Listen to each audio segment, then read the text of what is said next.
السلام علیکم ورحمۃ اللہ وبرکاتہ۔ الحمدللہ وکفا وسلام علی عبادہ الذین اصطفیٰ۔ اشہد ان لا الہ الا اللہ وحدہ لا شریک لہ واشہد ان محمدا عبدہ ورسولہ صلی اللہ علیہ وآلہ وسلم۔ اللہم صلی علی محمد وعلی آل محمد کما صلیت علی ابراہیم وعلی آل ابراہیم انک حمید مجید۔ اللہم بارک علی محمد وعلی آل محمد کما بارکت علی ابراہیم وعلی آل ابراہیم انک حمید مجید۔ اما بعد فاعوذ باللہ السمیع العلیم من الشیطان الرجیم من حمزہ ونفخہ ونفثہ۔ بسم اللہ الرحمن الرحیم۔ شہر رمضان الذی انزل فیہ القرآن۔ ناظرین کرام، ہمارا آج کا موضوع یہ ہے کہ رمضان قرآن کا مہینہ ہے۔ ناظرین کرام، میں نے آپ کے سامنے قرآن حکیم کی سورہ بقرہ کی ایک مختصر سی آیت کا ایک ٹکڑا آپ کے سامنے پڑھا ہے کہ اللہ کریم فرماتا ہے کہ رمضان کا مہینہ وہ ہے جس میں قرآن نازل کیا گیا۔ یہ جو تعارف ہے یہ قرآن کا تعارف نہیں ہے بلکہ یہ رمضان کا تعارف ہے۔ بہت سارے لوگ یہ سمجھتے ہیں کہ یہ قرآن کا تعارف ہے کہ وہ رمضان میں نازل ہوا۔ نہیں، رمضان کا تعارف ہے کہ اس میں قرآن نازل ہوا۔ اس کا مطلب یہ ہے کہ قرآن حکیم کی وجہ سے رمضان کو برکتیں اور عظمتیں حاصل ہیں، اور دنیا میں کوئی بھی چیز ہو، چاہے وہ زمان کا ٹکڑا ہو، چاہے وہ مکان کا ٹکڑا ہو، چاہے وہ کوئی شخصیت ہو، سب کو جو عظمت ملتی ہے تو اللہ کے قرآن سے ملتی ہے، کیونکہ یہ کلام الہی ہے۔ لہٰذا ہم دیکھتے ہیں کہ جس ہستی پر یہ قرآن نازل ہوا ہے وہ کائنات کی سب سے بہترین اور عظمت والی ہستی بن گئی، یعنی نبی اکرم صلی اللہ علیہ وسلم، اور جو فرشتہ لے کے آیا وہ سارے فرشتوں کا سردار بن گیا۔ اور اسی طرح جس دھرتی پہ یہ قرآن نازل ہوا وہ دھرتی ساری دھرتی سے، ساری روئے زمین سے بہترین دھرتی قرار پائی علی حاضر قیاس۔ اور جس رات میں نازل ہوا وہ رات جو ہے وہ 1000 مہینے سے بہتر رات قرار پائی۔ تو اسی وجہ سے جس مہینے میں نازل ہوا وہ مہینہ تمام مہینوں میں سے بہتر عظمتوں، برکتوں اور سعادتوں والا مہینہ بن گیا۔ اس لیے یہ جو رمضان ہے یہ اس کو قرآن کا مہینہ کہا جاتا ہے، اور یہ گویا اس کے اندر جو کچھ بھی ہے، یعنی اس کی تفصیلات بہت زیادہ ہیں، آپ علماء کرام سے سنتے رہتے ہیں کہ اس میں اللہ تعالیٰ جو ہے وہ کس کس طرح سے لوگوں کی مغفرت کرتا ہے۔ یعنی نبی اکرم صلی اللہ علیہ وآلہ وسلم کا فرمان ہے کہ ہر رات جو ہے وہ اللہ تعالیٰ کی طرف سے منادی کی جاتی ہے۔ کیوں منادی کی جاتی ہے؟ کہ اس لیے کہ جہنم کے دروازے سارے بند کر دیے جاتے ہیں، جنت کے سارے دروازے کھول دیے جاتے ہیں۔ تو اس کے بعد اللہ تعالیٰ کی طرف سے ایک فرشتہ منادی کرتا ہے کہ یا باغی الخیر اقبل، اے نیکی کو تلاش کرنے والے اب تو آجا،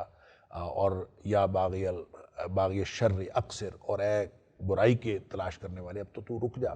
اور پھر فرمایا کہ اللہ تعالیٰ ہر روز جو ہے وہ جہنم سے آزادی کے پروانے جاری کرتا ہے، وَذَلِكَ كُلَّ لَيْلَةٍ، یعنی ہر رات یہ ہو رہا ہوتا ہے۔ تو یہ گویا سارا جو معاملہ بنتا ہے، یہ جو ماحول بنتا ہے، اور جہنم کے دروازے بند کرنے اور جنت کے دروازے کھول دینے کا مطلب یہ ہے کہ ماحول جنتی بن جاتا ہے۔ لوگوں کا دل، انسان کا جو نفس ہے، جو نفس امارہ ہے، وہ اس سے تبدیل ہو کے وہ اس کی نفس کی کیفیت ایسی ہوتی ہے جو ہمیشہ برائی کی طرف حکم دینے والا ہے، جو برائی کی طرف کشش رکھنے والا ہے، اس کے اوپر اس طرح سے اثرات رمضان کریم کے ہوتے ہیں کہ یہ جنت کی طرف اور نیکی کی طرف جو ہے رغبت کرنے والا بن جاتا ہے۔ تو یہ گویا ایک اللہ تعالیٰ کیفیتیں بدل دیتا ہے، پورا رمضان کا ماحول بدل جاتا ہے۔ یہ سب کچھ کس لیے ہے؟ کلام الہی کی وجہ سے ہے، اللہ تعالیٰ کے قرآن کی وجہ سے ہے، اور رمضان اس اعتبار سے جتنے بھی عظمتیں رکھتا ہے وہ قرآن کی وجہ سے رکھتا ہے۔ ایک دوسرا تعلق جو قرآن کے ساتھ ہے، کیونکہ رمضان میں ہی قرآن نازل ہوا، اور وہ جو رات تھی وہ قرآن کہتا ہے اِنَّا أَنزَلْنَاهُ فِي لَيْلَةِ الْقَدْرِ، کہ اس کو ہم نے قدر والی رات میں نازل کیا۔ اور قدر والی رات کیا ہے؟ نبی اکرم صلی اللہ علیہ وآلہ وسلم نے اس کی تفصیل بیان فرمائی کہ وہ جو آخری عشرہ ہے رمضان کا، اس کی 5 جو طاق راتیں ان میں سے کوئی ایک ہے۔ لہٰذا اس کو فکس نہیں کیا گیا تاکہ لوگوں کا نیکی کا جو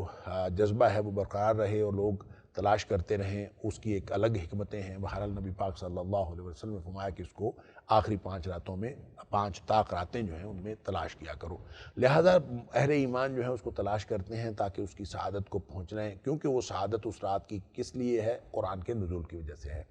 لہٰذا قرآن جب نازل ہوا رمضان میں، اور رمضان کی اس رات کو بھی فضیلت حاصل ہوئی قرآن کی وجہ سے، اور رمضان کے مہینے کو بھی فضیلت حاصل ہوئی قرآن کی وجہ سے، تو لہٰذا رمضان میں سب سے بہترین کام جو کرنے کا ہے وہ قرآن کو پڑھنے کا ہے۔ نبی اکرم صلی اللہ علیہ وآلہ وسلم کو اللہ کی طرف سے قرآن کا حافظ بنا دیا گیا تھا معجزانہ طور پر، کیونکہ قرآن نے کہا کہ جب نبی پاک صلی اللہ علیہ وآلہ وسلم پر وحی نازل ہوتی تھی تو آپ اس کو جلدی جلدی پڑھتے تھے، اس لیے کہ کہیں کوئی آیت جو یا آیت کا ٹکڑا محو نہ ہو جائے۔ تو اللہ تعالیٰ نے فرمایا لا تحرک بہ لسانک لتعجل بہ، آپ اس کو جلدی جلدی نہ کیا کریں، اس لیے کہ ان علینا جمعہ وقرآنہ، آپ کو یاد کروانا اور پڑھانا یہ ہمارے ذمہ ہے۔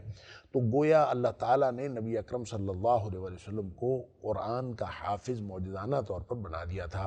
لیکن قرآن اور رمضان کا تعلق اس قدر اہم ہے اور اس قدر زیادہ ہے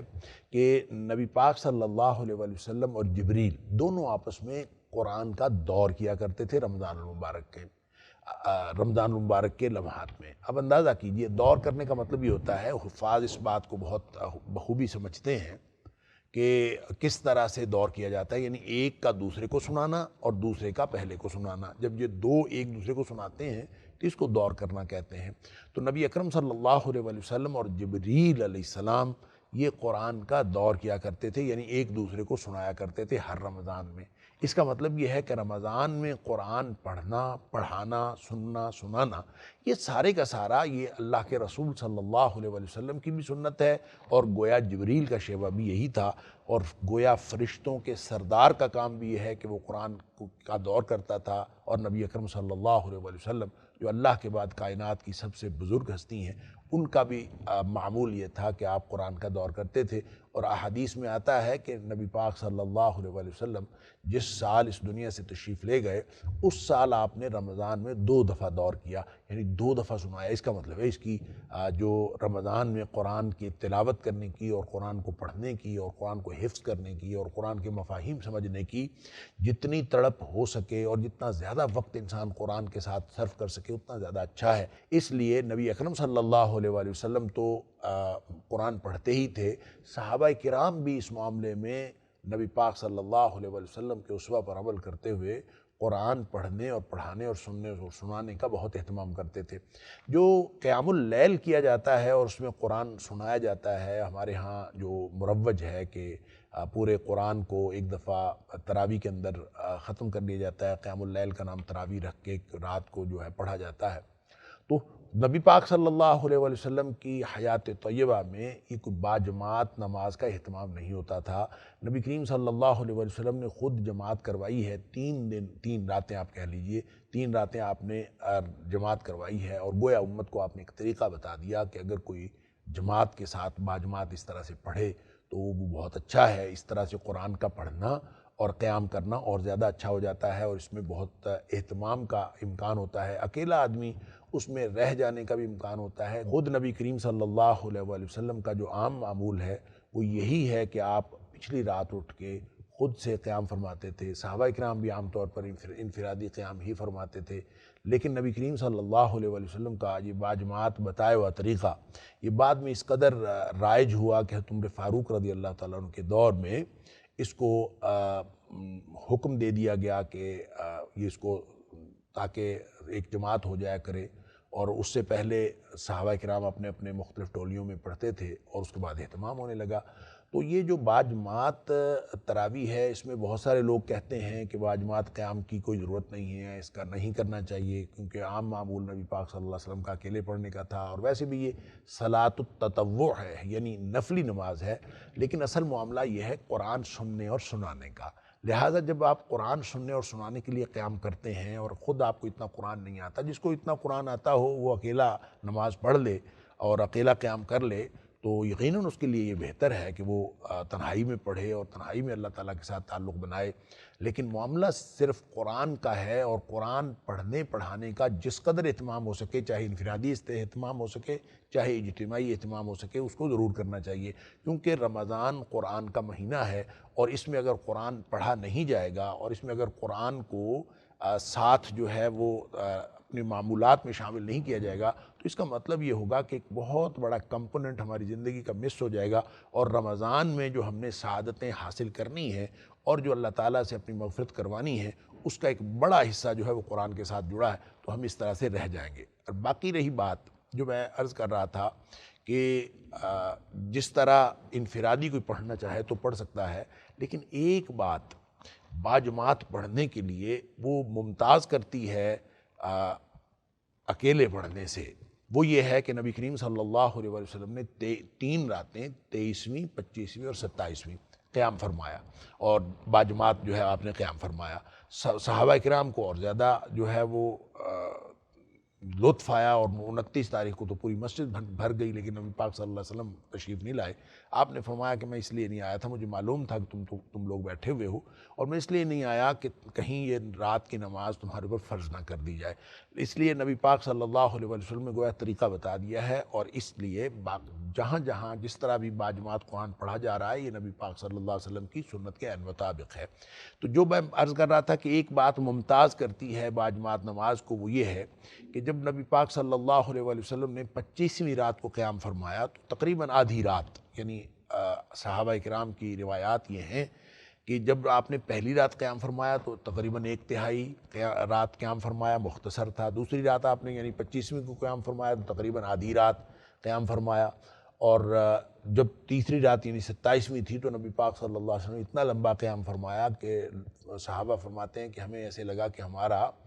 سحری کا وقت گزر جائے گا اور ہمیں موقع نہیں ملے گا، اور لوگ بھاگ کے لوگوں نے، جب قیام ختم ہوا تو بھاگ کے لوگوں نے سحریاں کی۔ لیکن یہ ہے کہ جب آپ نے 25ویں کو قیام فرمایا اور آدھی رات تک قیام فرمایا، تو ایک صحابی کہتا ہے کہ اللہ کے رسول صلی اللہ علیہ وسلم، میرا دل یہ کرتا تھا کہ آپ ساری رات قیام فرماتے۔ تو نبی پاک صلی اللہ علیہ وسلم نے فرمایا، جو شخص امام کے پیچھے قیام کرتا ہے، امام کے پیچھے اس وقت تک قیام کرتا ہے جب تک امام اپنے مصلے سے ہٹ نہیں جاتا، تو نبی کریم صلی اللہ علیہ وسلم نے فرمایا کتب لہ قیام لیلۃ، اس کے لیے پوری رات کا قیام جو ہے وہ لکھ دیا جاتا ہے۔ سبحان اللہ، یہ وہ ایک بات ہے جو باجماعت نماز کو ممتاز کرتی ہے۔ گویا اگر کوئی شخص باجماعت امام کے ساتھ قیام کرتا ہے اور قرآن سنتا ہے، اور جب امام اپنے مصلے سے ہٹ جاتا ہے اور یہ بھی ہٹ کے گھر چلا جاتا ہے، تو اس کو پوری رات کے قیام کا ثواب ملتا ہے۔ اور اگر کوئی شخص اکیلا اسی طرح قیام کرے تو اس کے لیے اس طرح کی کوئی فضیلت موجود نہیں ہے۔ لہٰذا بہتر یہ ہے کہ کسی باجماعت آپ اگر کسی شخص کے ساتھ کسی کے پیچھے قرآن سنتے ہیں تو یہ اور زیادہ آپ کے لیے پوری رات کے قیام کا بندوبست بن جاتا ہے۔ اکیلے کریں یا باجماعت کریں، دونوں طرح درست ہے، لیکن قرآن پڑھنا پڑھانا اور سننا سنانا یہ بہت ضروری ہے۔ اسی لیے اسلاف سے مختلف جو ہمیں روایات ملتی ہیں، اس میں یہ بھی ملتا ہے کہ بعض اسلاف ایک مہینے میں 30 دفعہ قرآن جو ہے وہ مکمل کر لیتے تھے، یعنی ہر وقت جو ہے وہ قرآن پڑھتے رہتے تھے، اور ایک دن میں گویا قرآن مکمل کر لیتے تھے، اور اپنی قرأت ان کی ظاہر ہے، جو لوگ قرآن سے منسلک رہتے ہیں، کوئی اور کام نہیں کرتے تو قرآن مکمل ہو جاتا ہے۔ آج کل بھی ہم دیکھتے ہیں کہ مختلف جگہوں پر جو حفاظ کرام امتحان دیتے ہیں تو ان سے بھی ایک دن میں قرآن سن لیا جاتا ہے، تو یہ گویا پاسبل ہے کہ وہ شخص ایک دن میں ایک قرآن مکمل کر لے، لیکن نبی پاک صلی اللہ علیہ وسلم کے عمومی فرمان کے مطابق 3 دن سے کم میں مکمل نہیں کرنا چاہیے، یعنی سوچنے سمجھنے کے اعتبار سے اور تفہیم کے اعتبار سے۔ لیکن جو شخص ایک دن میں قرآن پڑھتا ہے، ناظرہ قرآن وہ پڑھ سکتا ہے، اور اس میں جو قرآن ہے اس کو ناظرہ طور پر پڑھنا بغیر تفہیم کے، یہ بھی ایک فی نفسی ہی عبادت ہے۔ اس لیے قرآن کے ساتھ بہرحال جڑا رہنا چاہیے، جو وقت ملے انسان کو قرآن کی تلاوت کرنی چاہیے اور اپنے ٹارگٹ سیٹ کرنے چاہیے۔ نہیں زیادہ پڑھ سکتا تو کم از کم 3 قرآن کا ٹارگٹ تو رکھنا چاہیے کہ آپ 3 عشروں کے اندر 3 قرآن مجید ختم کریں، اور اگر آپ اتنا بھی نہیں کر سکتے تو کوئی 2 قرآن مجید کا ٹارگٹ سیٹ کر لے۔ اگر اتنا بھی نہیں کر سکتا تو کم از کم 1 قرآن مجید ہر روز کا 1 پارہ پڑھ کے جو قرآن حکیم کو مکمل کر لیا جائے تاکہ ہمارا قرآن سے تعلق قائم رہے، اور ہمیں جو عظمتیں قرآن عطا فرماتا ہے مختلف ہستیوں کو، اور جو عظمتیں قرآن عطا فرماتا ہے مختلف اشیاء کو اور مختلف زمان و مکان کے ٹکڑوں کو، ہم بھی ان میں شامل ہو جائیں، اور قرآن جو ہے ہمیں بھی وہ عظمتیں عطا کر دے جو اللہ تعالیٰ کے ایک کلام کے اندر جو عظمتوں کی خاصیت ہے وہ ہمیں بھی مل جائے، اس میں سے کچھ نہ کچھ حصہ ہمیں بھی مل جائے۔ نبی اکرم صلی اللہ علیہ وسلم اپنے صحابہ سے فرمایا کرتے تھے، اقرأوا القرآن، اے میرے صحابہ تم قرآن پڑھتے رہا کرو، اس لیے کہ فإنہ یأتی یوم القیامۃ شفیعا لأصحابہ، قیامت والے دن یہ جب آئے گا تو یہ اپنے ساتھیوں کے لیے سفارش کرتا ہوا آئے گا، اور ساتھی قرآن کا وہی ہے جو اس کو تنہائی کا ساتھی بناتا ہے۔ اور کوشش کریں کہ رمضان کے اندر ایسا معمول بن جائے کہ باقی زندگی قرآن کے ساتھ ہی گزرے، رمضان بھی قرآن کے ساتھ گزرے اور باقی زندگی بھی قرآن کے ساتھ گزرے۔ اللہ تعالیٰ سے دعا ہے کہ اللہ تعالیٰ مجھے اور آپ کو، ہم سب کو اس بات کی توفیق عطا فرمائے کہ ہم قرآن حکیم کو اپنا زندگی کا ساتھی بنا لیں، تاکہ قرآن آخرت میں ہمارا ساتھی بن جائے۔ وآخر دعوانا ان الحمد للہ رب العالمین۔